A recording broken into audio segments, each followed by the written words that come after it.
In the annals of American justice, some dates stand out. Dates that mark the end of an injustice. Dates that signal a nation's commitment to righting its wrongs.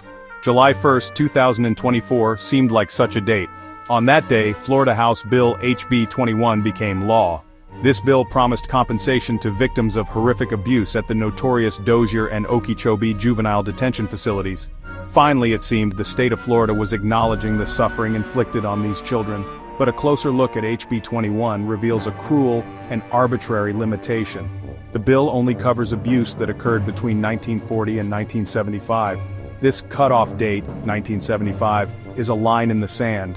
It is a line that divides victims, offering justice to some while denying it to others.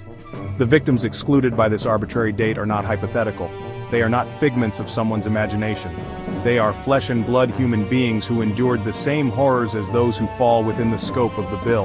One group in particular stands out: the girls incarcerated at the Okeechobee School for Boys in 1977. These girls, approximately 25 to 30 in number, were housed in a system not designed for them, in conditions that can only be described as inhumane. Their stories, like the stories of those abused before 1975, need to be heard. Their pain, like the pain of those abused before 1975, deserves acknowledgement. Their right to redress, like the right of those abused before 1975, cannot be ignored. To deny them justice because of a date, a year, is to engage in a cruel and arbitrary form of accounting that has no place in a just society. The year was 1977. The place, Okeechobee School for Boys.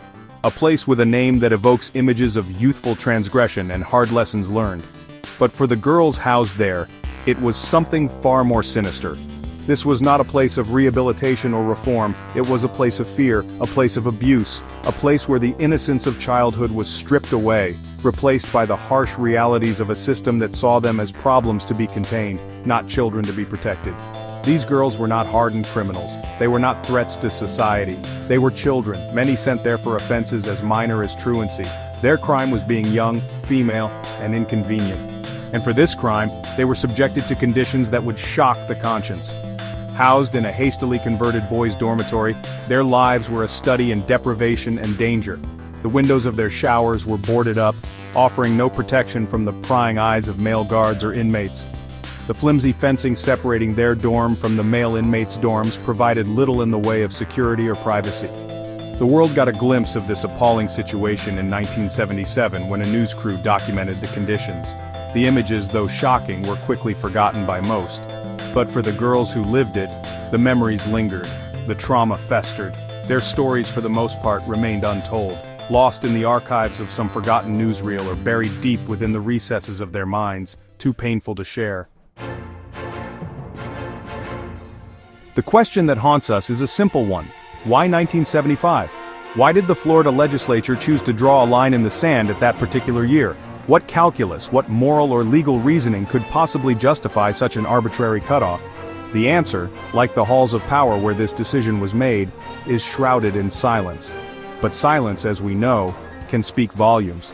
Some speculate that extending the statute of limitations beyond 1975 would have opened a Pandora's box of liability for the state of Florida.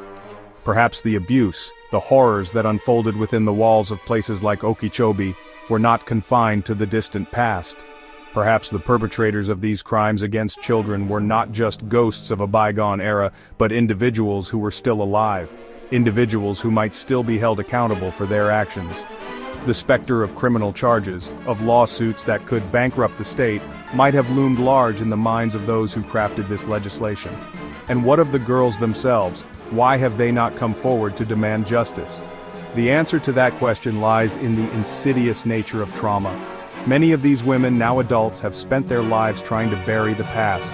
To speak of it, to dredge up those painful memories, is to relive the horror. There is also the very real fear of judgment. The stigma attached to being incarcerated as a juvenile, even when the crime is something as minor as truancy, can be a heavy burden to bear. To come forward and speak of abuse would mean reliving that shame, facing a society that often blames the victim rather than the perpetrator. We cannot let this stand. The arbitrary cutoff date of 1975 in Florida House Bill HB 21 is a travesty of justice.